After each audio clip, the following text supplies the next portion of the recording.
Monsieur le Président de l'Assemblée nationale, Mesdames et Messieurs les députés, distingués invités, Mesdames et Messieurs. Monsieur le Président de l'Assemblée nationale, Mesdames et Messieurs les députés, vous pouvez aisément deviner toute l'émotion qui est mienne de me retrouver devant vous, digne représentant du peuple, pour accomplir ce devoir républicain conformément aux dispositions de l'article 63 de notre Constitution. C'est à la fois un grand honneur, un privilège et un agréable devoir pour moi de présenter à votre auguste Assemblée ma déclaration de politique générale. Au-delà du rituel, je mesure toute la valeur que revêt cet exercice auquel je me prête. Celui de vous présenter la feuille de route de ma contribution à la réalisation du programme de société du président du Faso, son Excellence M. Roch Marc Christian Kaboré, dont la vision est, je cite, de bâtir avec le peuple un Burkina Faso de démocratie, de progrès économique et social, de liberté et de justice. Fin de citation. Ce programme est désormais traduit en plan national de développement économique et social pour servir de référentiel à l'action gouvernementale. Je voudrais de prime abord en savoir sincèrement gré au président du Faso d'avoir placé en moi sa confiance. En acceptant cette lourde responsabilité en ce moment, je prends l'engagement, en toute humilité, au nom de toute l'équipe gouvernementale, d'œuvrer à l'atteinte des objectifs qu'il a bien voulu nous assigner. Je reste convaincu qu'avec le peuple comme témoin, comme censeur et comme soutien, nous relèverons les défis en toute responsabilité. Avant toutefois de vous présenter les grandes orientations de ma politique, ma pensée va d'abord à mon prédécesseur, M. Paul Kaba-Thiéba, qui a accompli cette tâche avec vivacité, dévouement et passion dans un contexte particulièrement difficile. Malgré les embûches qui ont parsemé le chemin, il a engrangé d'importants acquis avec ses équipes gouvernementales. Je mentionnerai particulièrement la reprise de l'activité économique qui était en berne suite aux événements politiques de 2014 et 2015. En effet, l'économie a été replacée sur un sentier de croissance soutenu durant les 3 dernières années, avec un taux de croissance annuel moyen du PIB réel d'environ 6%. Une telle performance soutenue, entre autres, par l'accroissement de l'investissement public, la bonne tenue de l'activité économique dans les principaux secteurs de production et l'afflux des investissements directs étrangers, notamment dans le secteur minier, a permis d'améliorer l'offre des services sociaux tels que l'accès à l'eau potable, aux soins de santé et à l'éducation. Monsieur le Président, honorables députés, en dépit des nombreux acquis dans la mise en œuvre du programme de société du président du Faso, des défis multiples alimentent les craintes et provoquent les mécontentements de certains de nos compatriotes au point de compromettre la paix et la cohésion sociale. Le constat est que les Burkinabés demeurent inquiets et insatisfaits de leur vécu quotidien pour des raisons qui tiennent principalement à la dégradation de la sécurité intérieure, à l'effritement de la cohésion sociale, à une gouvernance jugée défaillante et enfin à la portée limitée des effets et impacts de nos politiques publiques. C'est en réponse à ces préoccupations que je comprends et partage que j'ai choisi d'articuler la feuille de route de ma politique autour des axes majeurs suivants. Premièrement, le devoir de relever les défis sécuritaires. Deuxièmement, l'exigence de pallier l'effritement de la cohésion sociale. Troisièmement, l'obligation d'instaurer une gouvernance plus vertueuse. Quatrièmement, la nécessité de renforcer le développement du capital humain. Et cinquièmement, la volonté de dynamiser l'économie nationale.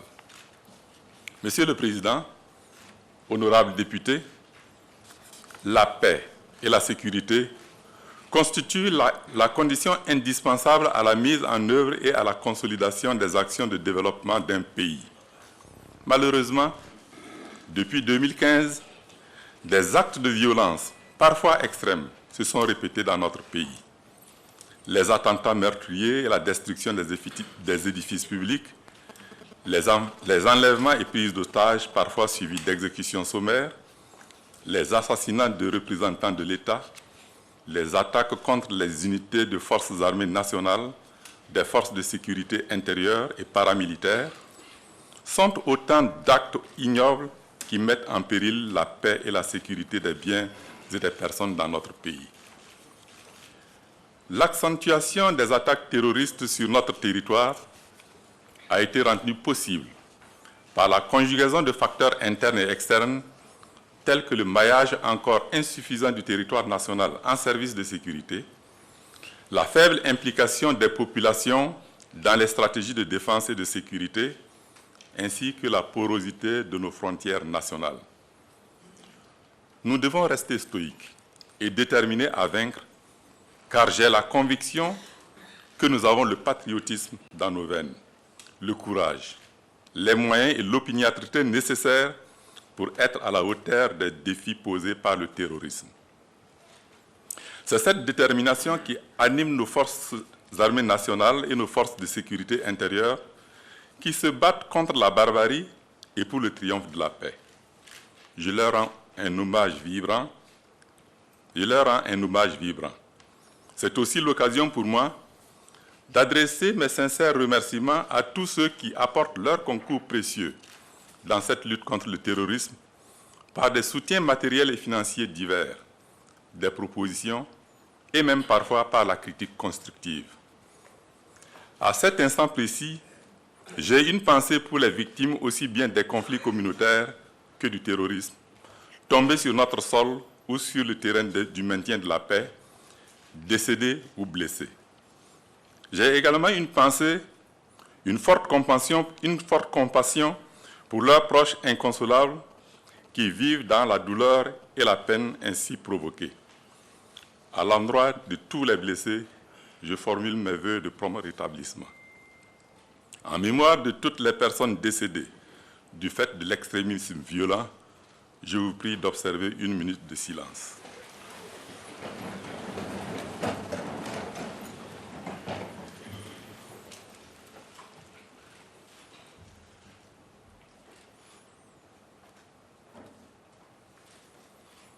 Je vous remercie.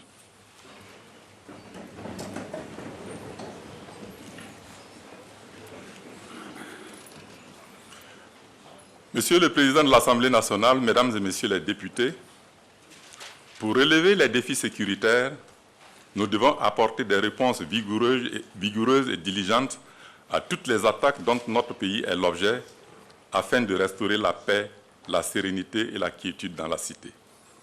Pour cela, je voudrais mentionner 3 principes cardinaux qui seront au cœur de l'action de mon gouvernement.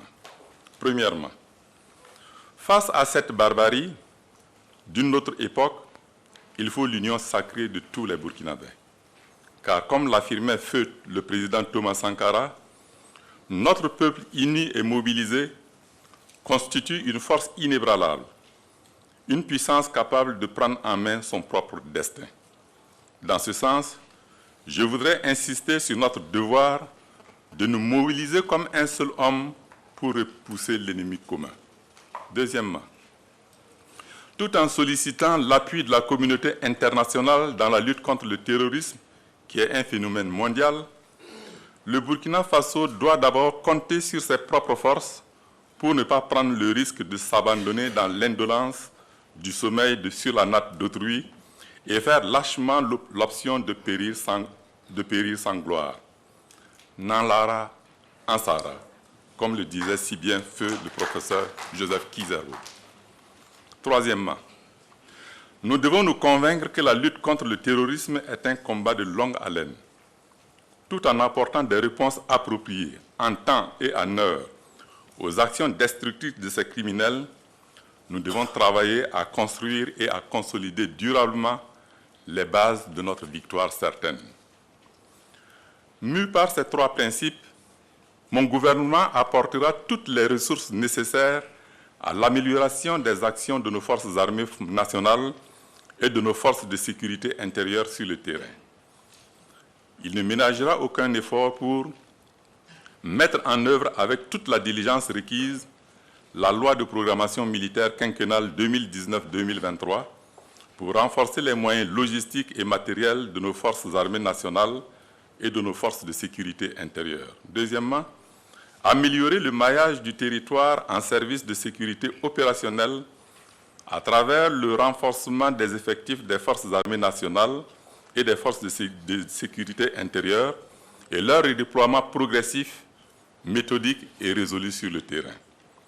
C'est le lieu pour moi de remercier votre auguste Assemblée d'avoir entériné l'augmentation substantielle du budget de l'exercice 2019 consacré à la défense et à la sécurité.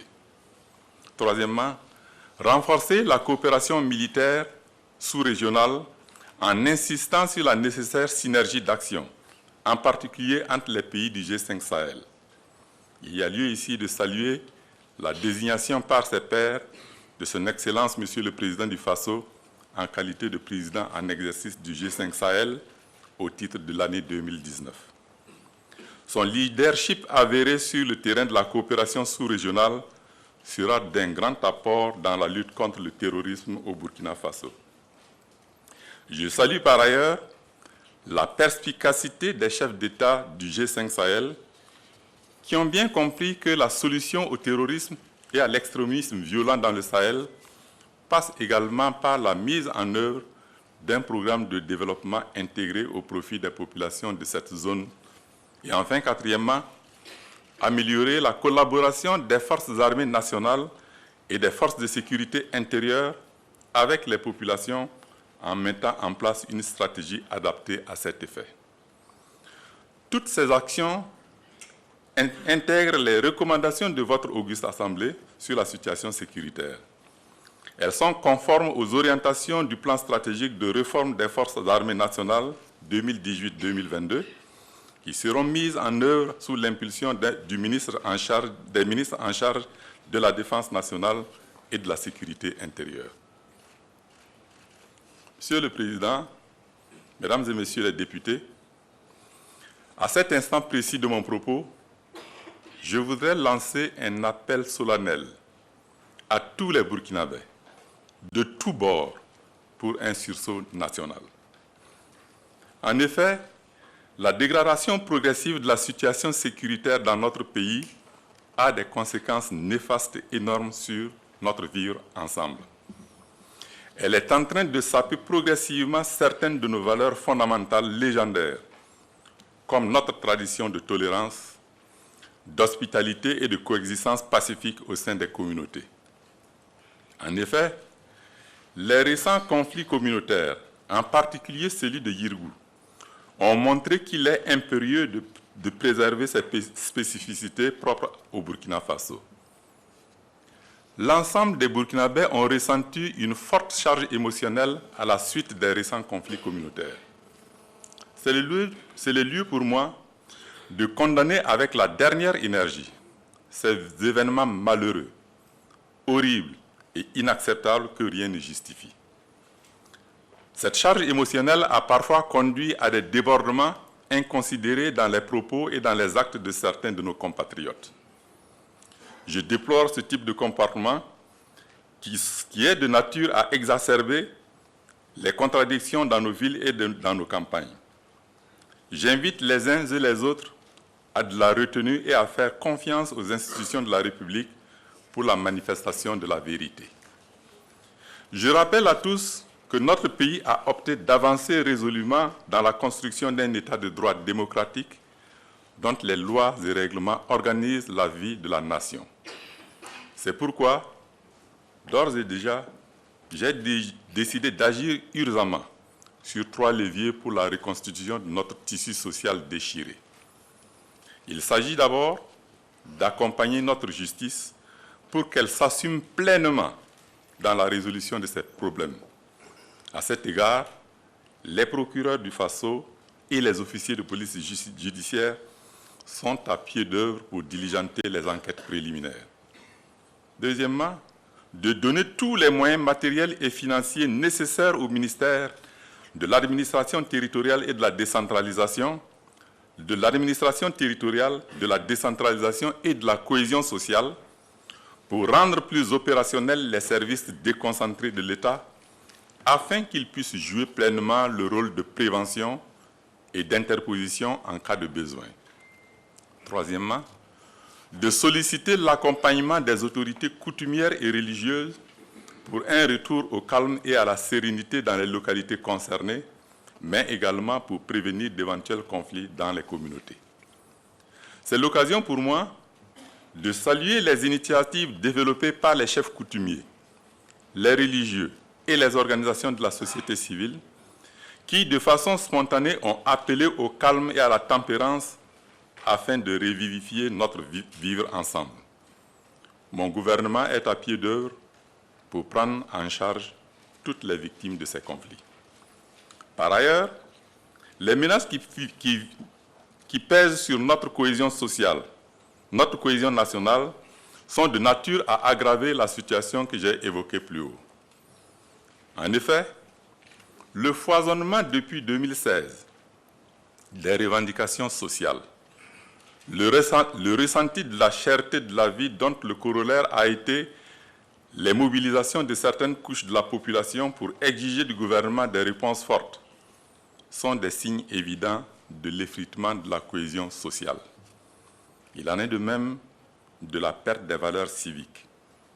C'est dans cette logique qu'il faut appréhender les mouvements sociaux spontanés qui se sont souvent dressés à l'intérieur de nos cités contre les forces de l'ordre pour s'opposer à l'application de la loi.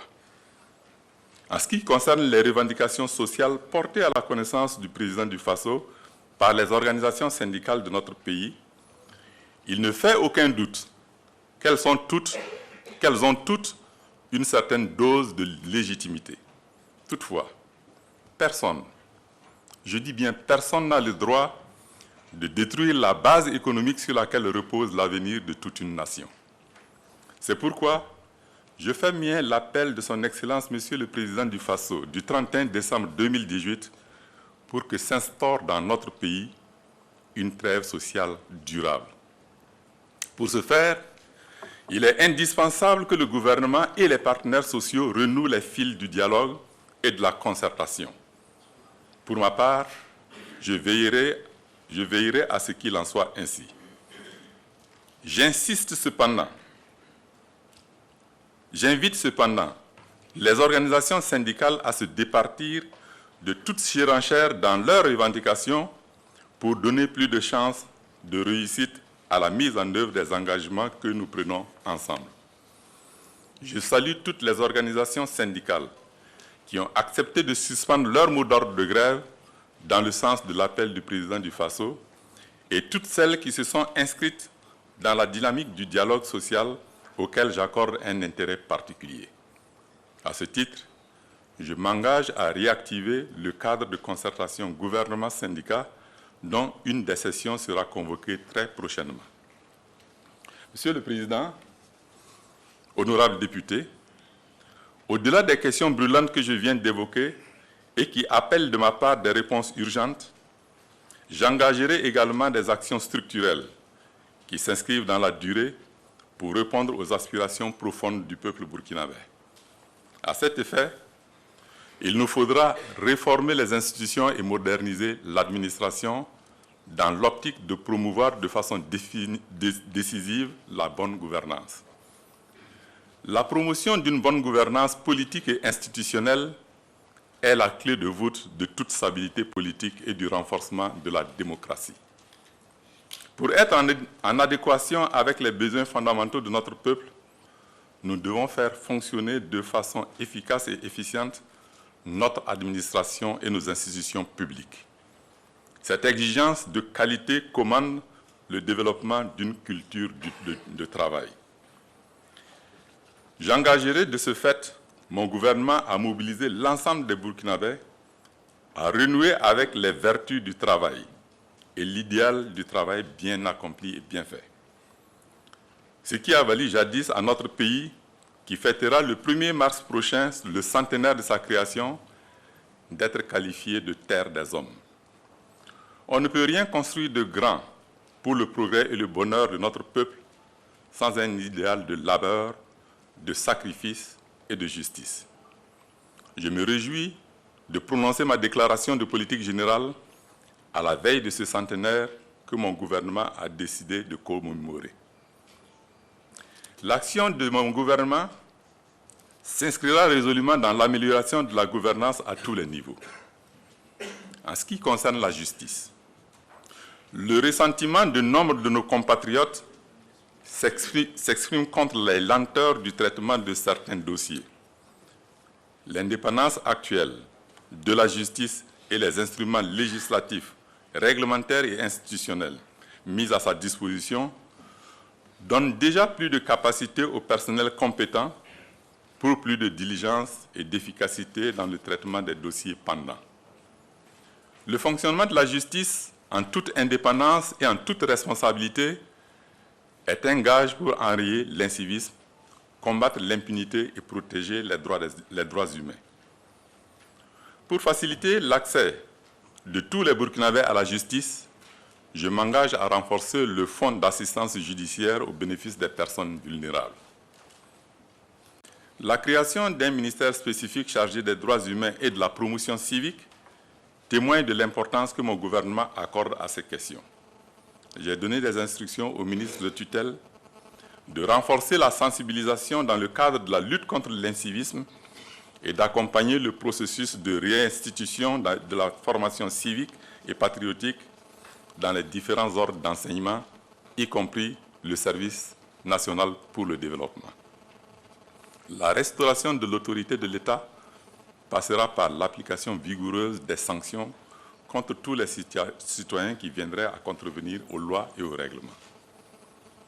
Monsieur le Président, Mesdames et Messieurs les députés, je voudrais profiter de la tribune que vous m'offrez pour saluer l'important travail réalisé par l'autorité supérieure de contrôle d'État et de lutte contre la corruption, afin de déceler les dysfonctionnements de notre administration en matière de gestion des deniers publics et qui contribuent à combattre la corruption, la fraude et les crimes économiques divers. Je l'encourage à poursuivre inlassablement dans cette même dynamique pour faire émerger la culture d'une gouvernance vertueuse. J'ai conscience de l'urgence d'agir pour corriger ces dysfonctionnements et mettre fin à l'impunité.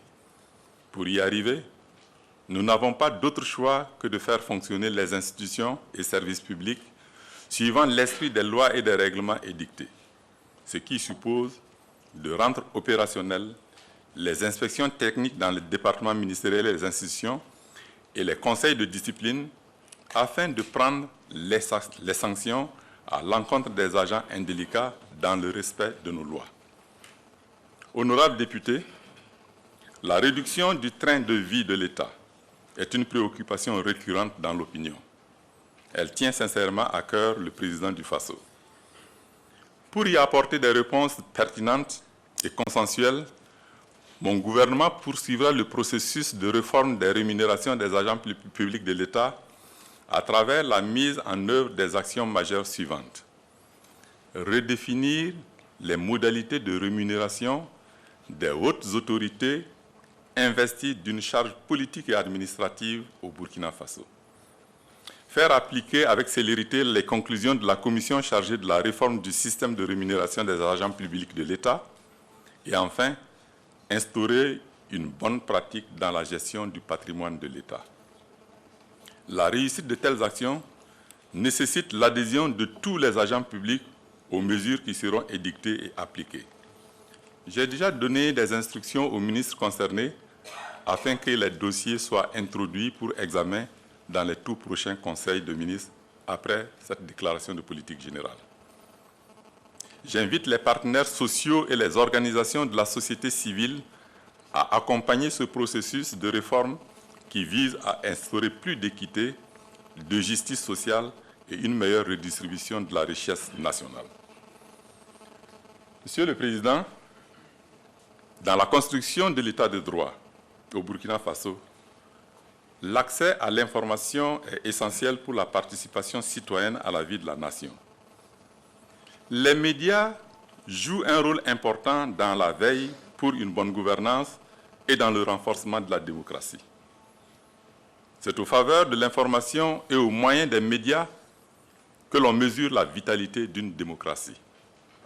Pour toutes ces raisons, mon gouvernement veillera à garantir la liberté de la presse et à encourager surtout le professionnalisme dans ce domaine pour donner l'information juste et saine au peuple et pour éviter les dérives susceptibles de dérouter l'opinion. Je prends l'engagement de poursuivre les efforts pour assurer l'accès de tous à l'information juste en œuvrant à accroître les taux de couverture du territoire national par la télévision, la radio et la presse écrite. À ce titre, je me réjouis du déploiement réussi de la télévision numérique de terre afin d'assurer la viabilité de la société. Afin d'assurer la viabilité de la société burkinabé de télédiffusion, le ministre en charge de la communication prendra les dispositions nécessaires pour définir, dans les 3 mois à venir, les modalités financières d'accès aux services de la télévision numérique de terre.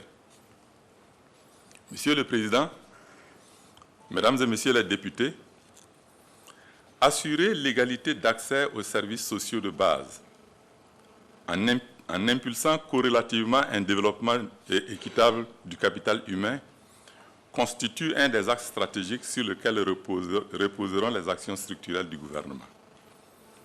La mise en œuvre de cet axe du PNDS est fondamentale pour redynamiser l'économie et réaliser le progrès social.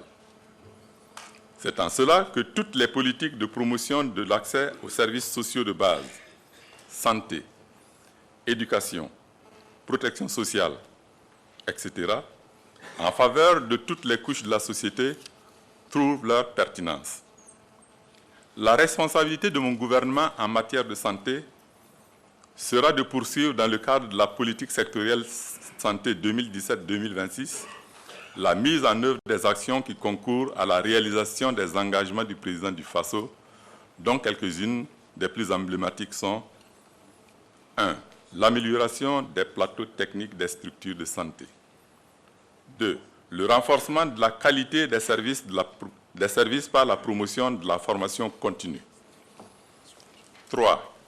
La poursuite de la gratuité des soins de santé maternelle et infantile élargie au dépistage des cancers féminins et aux soins d'urgence en améliorant la gouvernance à la matière.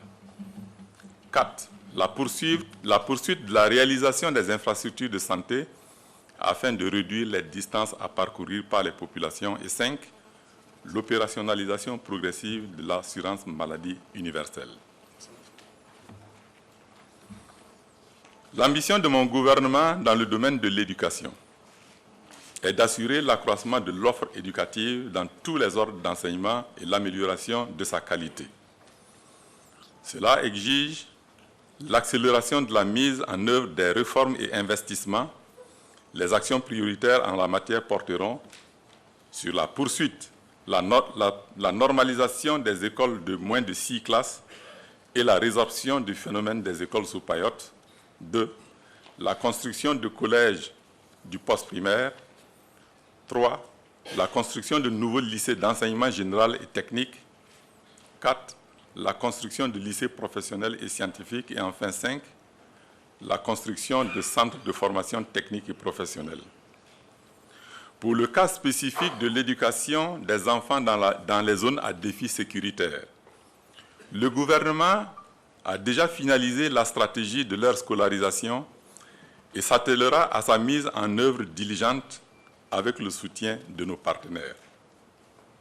Au niveau de l'enseignement supérieur et de la recherche, 3 actions fortes, solidaires et complémentaires seront menées. Premièrement, il s'agira d'une part de poursuivre les efforts de normalisation des années académiques afin de repositionner nos universités dans le cercle de la compétitivité. Et d'autre part, de développer la carte universitaire du pays pour faire face à une forte augmentation de la demande. À cet effet, le gouvernement prendra les mesures suivantes. Accroître les infrastructures pédagogiques, administratives et des œuvres sociales. 2. Autonomiser les centres universitaires ouverts dans nos régions, ce qui suppose de former davantage de ressources humaines en vue de doter les nouvelles universités de personnel enseignant et de renforcer ceux des universités existantes. Et troisièmement, créer les conditions de promotion du personnel enseignant dans le but d'améliorer la qualité de l'enseignement et de la recherche. Et enfin, quatrièmement, encourager et encadrer les initiatives privées d'enseignement supérieur. 2. Mon gouvernement va accélérer également non seulement la professionnalisation de nos universités, mais aussi la construction de l'université virtuelle et des espaces numériques régionaux. L'ambition est de former des cadres compétents, capables de donner une plus grande impulsion au développement de notre économie. Troisièmement, le développement d'une recherche scientifique orientée vers les innovations technologiques est un moyen de soutenir les secteurs de production conformément à la politique sectorielle de recherche et innovation 2017-2026. Pour y parvenir, mon gouvernement prendra des mesures pour améliorer la gouvernance institutionnelle de la recherche afin de promouvoir une recherche scientifique compétitive. Il créera ensuite les pôles d'excellence portant respectivement sur les énergies renouvelables et les technologies de l'information et de la communication et sur les technologies agroalimentaires.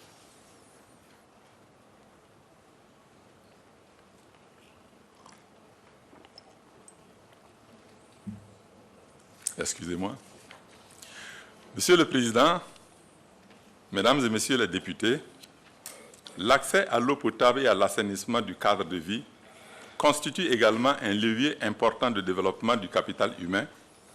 Pour impulser une dynamique dans ce sens, mon gouvernement s'engage à intensifier les actions dans le domaine de la mobilisation des ressources en eau en vue d'un plus grand accès de la population à l'eau potable et à l'assainissement. La mobilisation des ressources en eau est un grand défi pour notre pays. À ce titre, mon gouvernement poursuivra la réalisation de la vision zéro corvée d'eau à l'horizon 2020 du président du Faso, à travers notamment la construction de nouveaux forages, la réalisation d'autres ouvrages d'adduction d'eau potable, tels que les branchements particuliers, les adductions d'eau potable simplifiées et la réhabilitation des ouvrages défectueux. Dans le domaine de l'assainissement domestique, le gouvernement poursuivra l'objectif fixé de porter à au moins 50% la proportion des ménages ayant accès à l'assainissement en milieu rural et à 80% en milieu urbain, tout en renforçant la réalisation de latrines institutionnelles pour équiper notamment les établissements scolaires et de santé qui en sont dépourvus. L'amélioration de la qualité de vie de nos concitoyens passe également par un développement harmonieux du milieu urbain. Elle suppose une bonne exécution des projets et des programmes d'urbanisation et la promotion d'un habitat décent. C'est pourquoi je m'engage à poursuivre l'élaboration et la mise en œuvre des schémas directeurs d'aménagement et d'urbanisme des centres urbains, à accélérer l'exécution des programmes de logements sociaux et économiques, à viabiliser les sites de logements sociaux déjà construits et enfin, à engager les actions pertinentes visant à aider les personnes à revenus modestes à acquérir des logements décents. À ce niveau, je salue vivement la pertinence des recommandations formulées par votre commission d'enquête parlementaire sur l'appurement du passif du foncier urbain et je veillerai à une mise en œuvre diligente des dites recommandations. Monsieur le Président, Mesdames et Messieurs les députés, une politique publique soucieuse de stabilité au niveau social accorde également une importance particulière à l'insertion de la jeunesse et des femmes dans l'activité économique.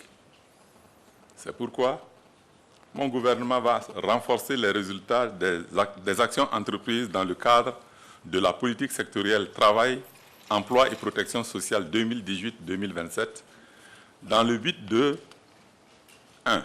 Améliorer l'insertion professionnelle des jeunes diplômés. 2. Réduire le sous-emploi de la main-d'œuvre rurale. 3. Favoriser l'entrepreneuriat des jeunes et des femmes. Et enfin, 4.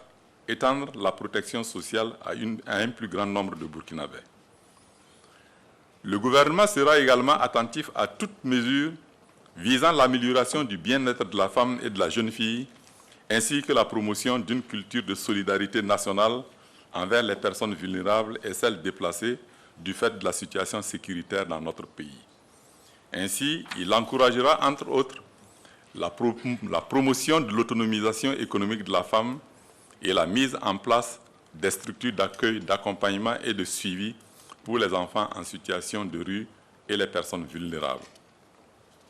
Monsieur le Président, Mesdames et Messieurs les députés, nos actions de promotion de la sécurité et de la cohésion sociale et du civisme seront vaines si nous perdons de vue la dynamisation de notre économie.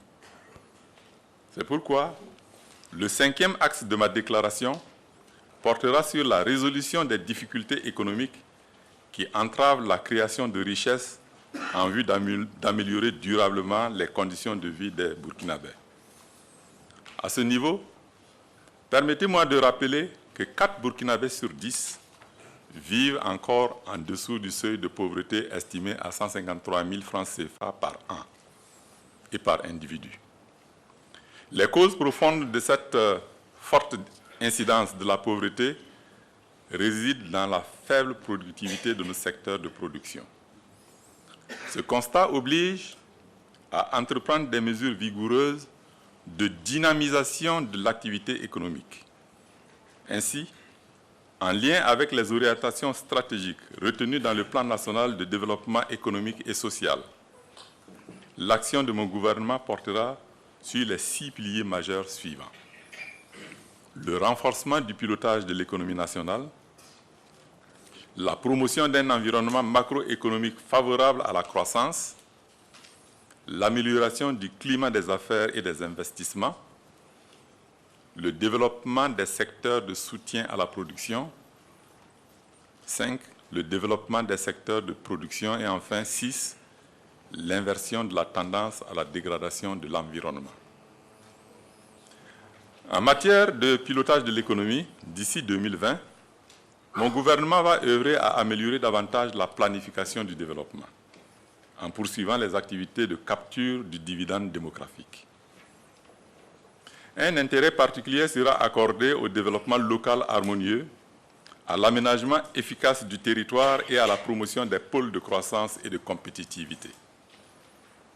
Accélérer la décentralisation me paraît être le moyen le plus adapté pour impulser le développement à la base et faire véritablement profiter aux populations les retombées des politiques sociales. C'est pourquoi le gouvernement va assurer le transfert effectif des compétences et des ressources, de manière à porter à 15% dans le moyen terme la part du budget de l'État transférée aux collectivités territoriales. De manière concrète, la mise en œuvre diligente des nouveaux référentiels relatifs à la décentralisation s'impose. Il s'agit notamment de la politique nationale de la décentralisation et sa stratégie décennale assortie de son plan d'action. Pour atténuer les disparités régionales d'accès aux services et biens publics et contribuer à renforcer la cohésion nationale, les efforts devront déjà entrepris de mobiliser les moyens pour la mise en œuvre du programme d'urgence pour le Sahel seront poursuivis.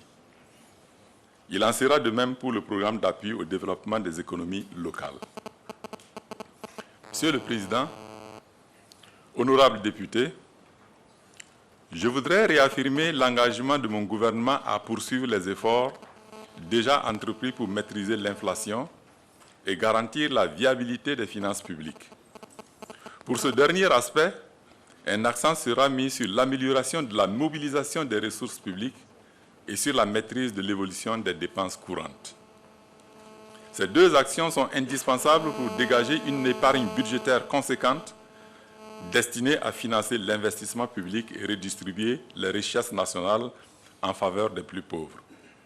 De ce fait, mon gouvernement prendra sans délai des mesures vigoureuses en vue d'accroître les performances des structures de mobilisation des recettes et d'exécution de la dépense.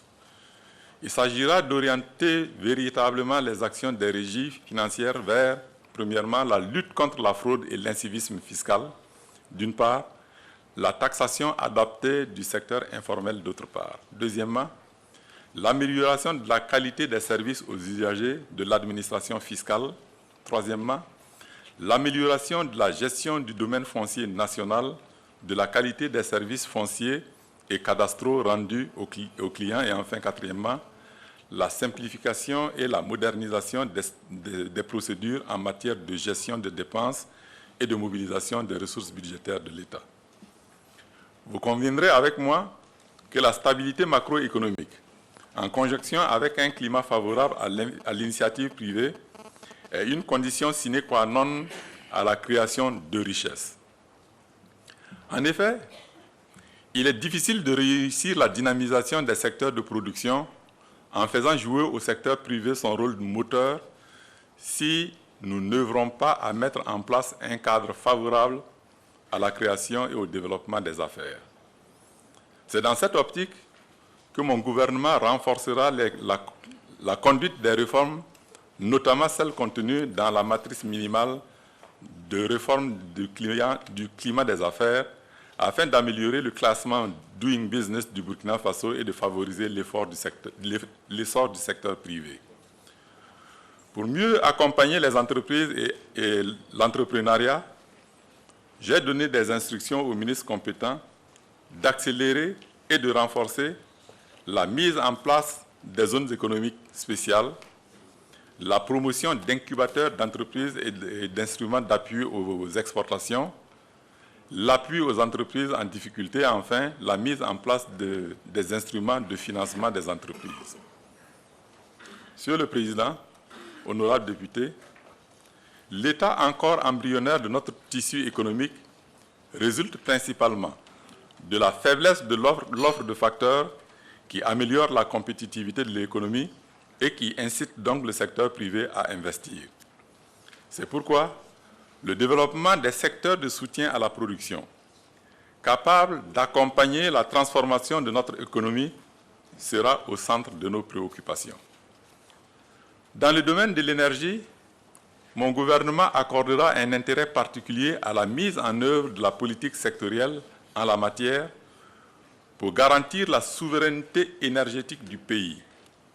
Pour ce faire, un accent particulier sera mis sur le développement du mix énergétique à travers la promotion des énergies renouvelables, la réduction du déficit structurel de l'offre d'électricité et la rationalisation, la maîtrise de la demande d'électricité à travers la promotion de l'efficacité énergétique. La mise en œuvre de cette politique sectorielle se fera à travers la conduite des principaux programmes et projets ci-après. La construction de centrales solaires en y adjoignant de plus en plus le stockage, la réalisation des centrales thermiques et hydroélectriques, le développement des réseaux d'interconnexion capables d'offrir de l'énergie à moindre coût avec les pays de la sous-région et enfin, le développement du réseau intérieur de transport et de distribution pour améliorer l'accès des populations et des entreprises à l'électricité. Mesdames et Messieurs les députés, l'enclavement de notre pays et l'importance du déficit en matière d'infrastructures de soutien à la production accroissent particulièrement les coûts d'exploitation des entreprises installées au Burkina Faso, limitent fortement leur compétitivité et renchérissent les coûts des produits de grande consommation. Pour faire jouer efficacement au secteur privé son rôle de créateur de richesses et d'emplois, le gouvernement accorde une grande place au développement des infrastructures. Dans ce domaine, Les principales actions porteront sur les travaux de désenclavement intérieur et extérieur. Au titre du désenclavement intérieur, nous allons poursuivre et renforcer la construction des pistes rurales pour désenclaver les zones de production et d'accélérer le bitumage de toutes les routes reliant les capitales régionales et provinciales. Il s'agira également d'améliorer les voiries urbaines dans le but de faciliter la mobilité dans nos villes. Quant au désenclavement extérieur du pays, il passera par la construction et la réhabilitation des routes internationales et des chemins de fer. À cet égard, les projets suivants seront poursuivis. La construction de l'autoroute Ouagadougou-Abidjan, la réhabilitation de la voie ferrée Abidjan-Ouagadougou et son extension à Dori et Tambao, et enfin la réalisation du chemin de fer Ouagadougou-Tema en République du Ghana. Par ailleurs, constatant les difficultés dans la réalisation de nombreux chantiers, j'ai demandé au ministre en charge des infrastructures d'évaluer les projets en souffrance à vue de prendre les mesures urgentes et appropriées pour accélérer leur achèvement d'ici 2020. Dans le domaine des transports terrestres, la politique de mon gouvernement consistera à fluidifier et sécuriser les routes pour faciliter l'approvisionnement du pays en biens et services de consommation et favoriser la mobilité des personnes. De même, en matière de transport aérien, mon gouvernement a engagé la mise en œuvre du plan de relance d'Air Burkina. À cet égard, des instructions ont été données au ministre en charge des Transports pour parachever rapidement la mise en place des organes de gestion de Air Burkina. L'objectif est de permettre à la compagnie nationale de revenir à l'équilibre financier d'ici 2020 et de la positionner sur une trajectoire de croissance durable. J'attacherai également du prix à l'achèvement de la construction de l'aéroport de Doncin, qui permettra une plus grande desserte de notre pays. Enfin, l'action de mon gouvernement en matière de développement des secteurs de soutien à la production va consister à poursuivre la mise en œuvre des projets dans le domaine des technologies de l'information et de la communication. Notre action visera le développement de l'offre de large bande pour un accès à l'Internet à haut débit sur l'ensemble du territoire national. L'ambition de mon gouvernement est de garantir l'accès de tous les citoyens, des entreprises et de l'administration à des services de communication électronique de qualité pour leur permettre de profiter pleinement du potentiel numérique. Monsieur le Président, Mesdames et Messieurs les députés, pour produire des effets significatifs sur la vie des Burkinabés, le développement des infrastructures de soutien à l'économie doit être accompagné par de véritables politiques visant à accroître la productivité dans les secteurs de production. Dans le domaine du développement rural, l'objectif du gouvernement est d'accroître la productivité et la résilience des branches agro-sylvo-pastorales et halieutiques du secteur et d'orienter leur production vers le marché. La politique sectorielle production agro-sylvo-pastorale 2017-2026 et son instrument d'opérationnalisation qui est le deuxième programme national du secteur rural 2016-2020 définissent les leviers que nous devons actionner pour obtenir des résultats significatifs. Pour ce qui est de la production agricole, il s'agira notamment de la réalisation du programme d'aménagement de 25 000 hectares de périmètre irrigué, la mise à la disposition des producteurs d'intrants agricoles de qualité à prix subventionné, l'opérationnalisation des pôles de croissance agricole, l'accélération de la mécanisation agricole, la maîtrise de l'eau par la construction et la réhabilitation de barrages, la poursuite des efforts de sécurisation foncière en milieu rural et enfin la promotion de l'agro-industrie pour la transformation sur place de nos produits agricoles. S'agissant des filières stratégiques telles que le coton et l'anacarde, mon gouvernement examinera avec diligence toutes les difficultés qui entravent leur essor afin de prendre les mesures nécessaires à leur relance. Pour la production du coton, notre ambition est de reconquérir notre place de leader en Afrique. Quant à la production pastorale et halieutique, l'action du gouvernement consistera à, premièrement, renforcer la couverture des besoins en soins vétérinaires. 2. Poursuivre l'amélioration génétique des animaux. 3. Renforcer la couverture des besoins alimentaires du bétail, notamment par l'utilisation des sous-produits agro-industriels. 4. Moderniser les filières de production animale par la création d'unités modernes de transformation de bétail en viande. Et enfin 5. Renforcer la pisciculture en vue de porter la production de poissons à au moins 30 000 tonnes par an. Monsieur le Président, Mesdames et Messieurs les députés, pour amorcer la transformation structurelle de notre économie, il nous faut accorder également une importance particulière au développement de l'industrie et de l'artisanat. À cet effet, il s'agira de développer une industrie manufacturière conséquente basée sur la transformation de nos produits locaux. Pour ce faire, mon gouvernement s'attellera à la mise en œuvre des actions suivantes. Assainir le marché intérieur à travers des mesures fermes de lutte contre la fraude, la contrefaçon et la concurrence déloyale. 2. Renforcer la compétitivité des unités industrielles existantes à travers notamment les restructurations et leur mise en niveau. 3. Améliorer le cadre juridique, institutionnel et organisationnel d'appui à l'industrie. 4. Développer les infrastructures industrielles. 5. Appuyer l'élaboration et le développement des produits industriels. Et enfin 6. Améliorer l'offre de financement du secteur. Concernant l'industrie minière, c'est le lieu pour moi de rassurer les investisseurs de la disponibilité du gouvernement à préserver leurs efforts d'investissement en leur garantissant un environnement économique et social plus sécurisé. Dans la même lancée, nous valoriserons l'expertise nationale à travers la promotion de la petite mine et le développement des activités connexes dans le but d'améliorer l'impact positif de ce secteur sur le bien-être de nos populations. L'opérationnalisation prochaine du Fonds minier de développement local viendra renforcer les retombées socio-économiques de ce secteur.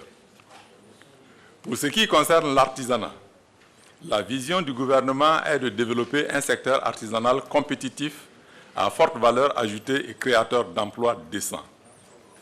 De façon opérationnelle, il s'agira de renforcer les capacités techniques et organisationnelles des artisans et de faciliter leur accès au marché et à la commande publique. Monsieur le Président, honorables députés, l'accroissement de la productivité dans le secteur de production ne sera durable que si la mise en marché des produits est assurée et si les circuits de commercialisation sont fluides. C'est pourquoi, dans le souci d'assainir le marché intérieur, mon gouvernement effectuera une surveillance beaucoup plus accrue de celui-ci afin d'y déceler les dysfonctionnements pouvant être source de distorsion à la concurrence et prendra les décisions qui s'imposent.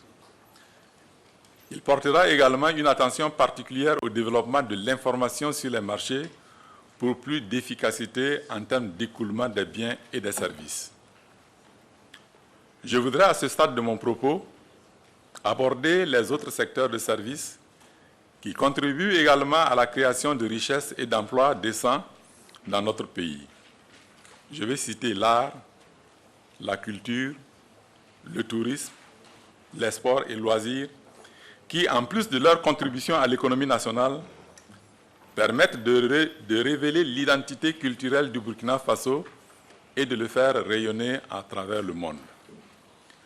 C'est le lieu pour moi de rendre un vibrant hommage à tous les pionniers du FESPACO, dont nous allons célébrer dans quelques jours le cinquantenaire. La vision de mon gouvernement pour toutes ces branches d'activité est d'en faire des industries de services par la réalisation d'infrastructures culturelles, artistiques, touristiques et sportives et par la promotion de l'entrepreneuriat des jeunes et des femmes dans ces domaines. Mesdames et Messieurs les députés, pour garantir l'amélioration soutenue et durable des conditions de vie de nos populations présentes et futures, il importe de prévenir la dégradation de l'environnement et de notre cadre de vie dans nos modes de production et de consommation.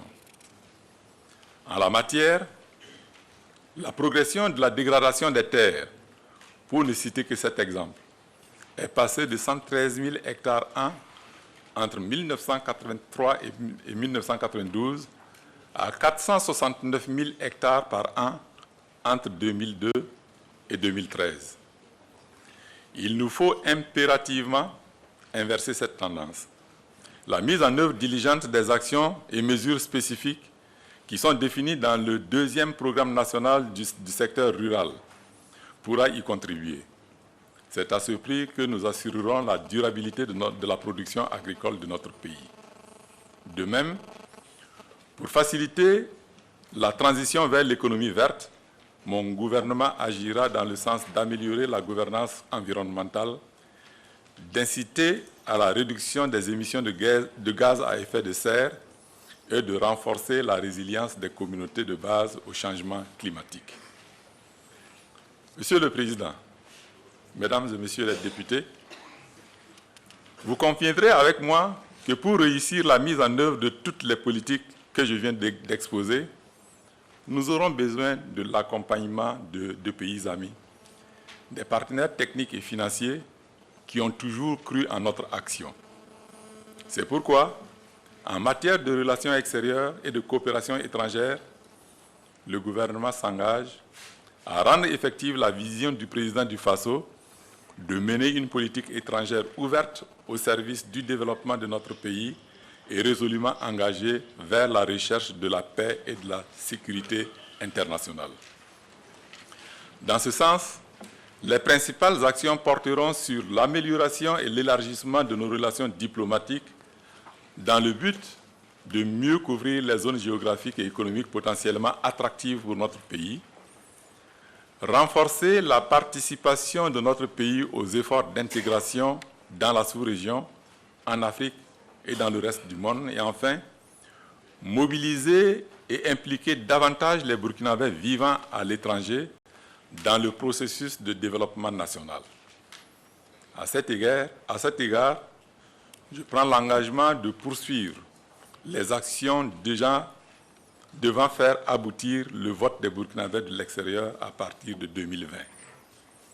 Monsieur le Président, Mesdames et Messieurs les députés, vivre ensemble, en harmonie, dans une même société ne dépend pas de la seule responsabilité d'un gouvernement.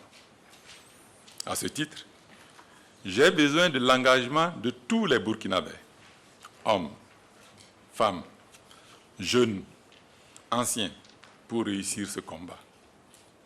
Je vous invite à agir à l'unisson pour redonner au Burkina Faso sa qualité de pays des hommes intègres.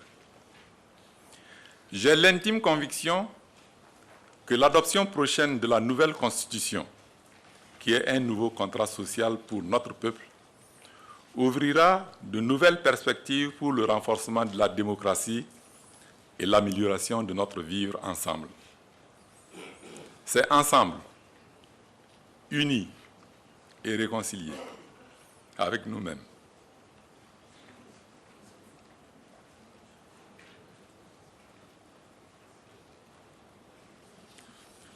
dans un devoir de vérité et de patriotisme, que nous contribuerons comme un seul homme à changer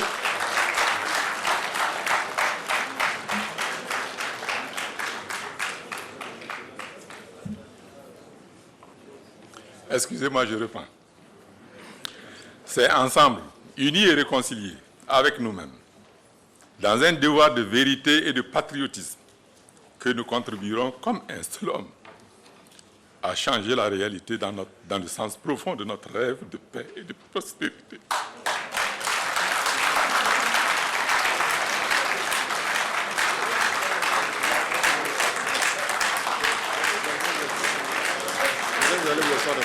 Non.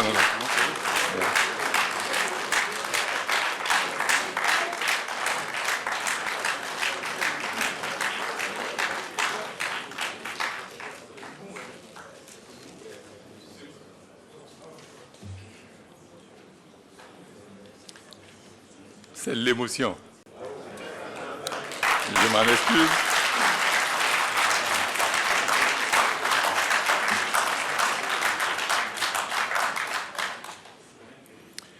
Et c'est en cela que j'invite les institutions de l'État, l'Assemblée nationale, que je félicite pour la réalisation réussie du forum sur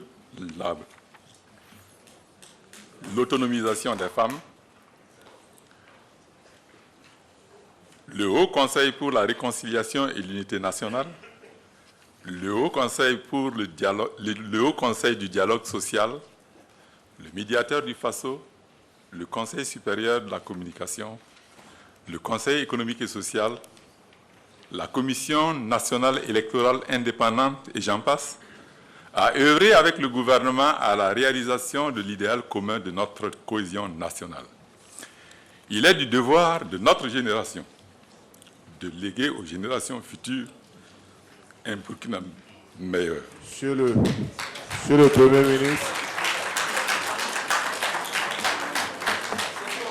Monsieur le Premier ministre, je vous en prie. Nous avons le document avec nous. Je voudrais vous demander de prendre tout votre temps. Prendre un peu de respiration, prendre un verre d'eau. Comprenons l'émotion. J'ai bien envie de vous dire de vous asseoir parce que nous avons la suite. Mais si vous avez la force de continuer, je ne m'y oppose pas. Mais je souhaiterais...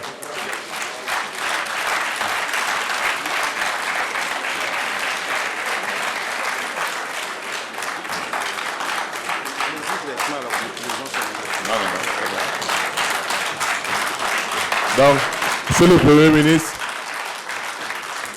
je ne suis pas le seul à décider que vous partiez vous asseoir. Nous avons le document. Merci beaucoup. Merci, Monsieur le Premier ministre. Nous avons la suite du document. Il reste à peine une demi-page. Nous comprenons l'émotion. Nous sommes des humains. Merci à vous. Merci à vous, Monsieur le Premier ministre. Vous voulez terminer? D'accord. Non.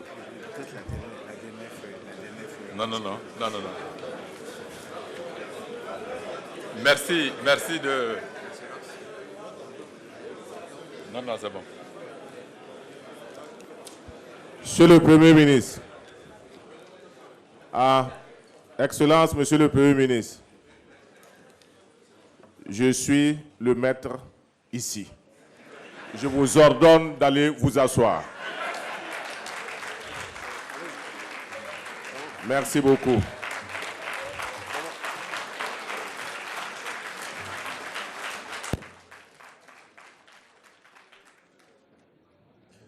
Pour une fois, je peux vous donner des instructions parce que nous sommes à l'hémicycle. Donc, nous disons merci au Premier ministre pour cette déclaration qui nous éclaire sur les grands chantiers de votre gouvernement. Merci pour la concision et la précision de votre déclaration. Merci de nous avoir fait grâce des discours fleuves, souvent sans bénéfice ni pour l'exécutif, ni pour l'Assemblée nationale, ni pour le peuple. En tout cas, nous avons tous suivi. Une fois de plus, félicitations à vous. Ceci dit, nous devons pouvoir comprendre, parce que ce n'est pas toujours évident, nommer il y a à peine 2 mois et comme 1 mois et comme la Constitution le demande. Il est venu et il y a eu une mobilisation forte des députés parce que pour une des rares fois, j'ai tous les électeurs au complet. De l'autre côté, le gouvernement au complet, les ambassadeurs, les représentants des organisations internationales, la presse, les fonctionnaires parlementaires au complet. Moi-même, là où je suis ému. Merci en tout cas de nous avoir permis de remplir notre hémicycle ce matin. Merci, Monsieur le Premier ministre. Ceci dit, Mesdames et Messieurs les députés, la conférence des présidents a décidé de l'organisation des débats pour cette séance plénière. À cet effet, nous ferons application des dispositions de l'article 62 de notre règlement pour plus d'efficacité dans cet exercice. En rappel au terme de l'article 62 du règlement, l'organisation d'une discussion peut être décidée par la conférence des présidents. Cette conférence répartit le temps de parole dans le cadre des séances prévues par l'ordre du jour. Elle peut fixer l'heure à laquelle auront lieu les votes. En application donc des dispositions de l'article 62 du règlement, les groupes parlementaires disposent des temps de parole suivants. Le groupe parlementaire Paix, Justice et Réconciliation nationale, 10 minutes. Le groupe parlementaire Burkina, 10 minutes. Le groupe parlementaire Renouveau démocratique, 10 minutes. Le groupe parlementaire CDP, 15 minutes. Le groupe parlementaire UPC, 20 minutes. Le groupe parlementaire MPP, 30 minutes. Pour une fois, j'ai été large, très large. Je mérite des applaudissements ou pas? Oh ouais, je comprends. Seuls les peuls n'applaudissent pas. Je comprends votre position. Donc à présent,